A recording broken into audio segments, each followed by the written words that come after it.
Welcome. In this video we will see how to tie this note. This note was used to link the bags on an object like on a pole or on a carabiner or stuff like this. For showing I will use as object my finger, so it's easier to show you. We put the rope like this, the standing part over here and the running hand going there.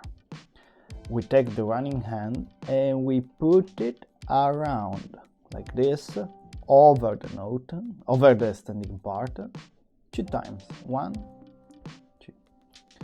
Then what we are going to do, we take the running hand and we put inside the little loop that we have made at the beginning, and then we pull.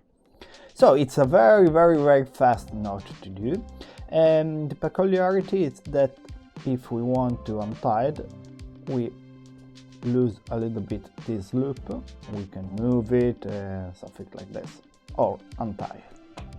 So it's very fast to do.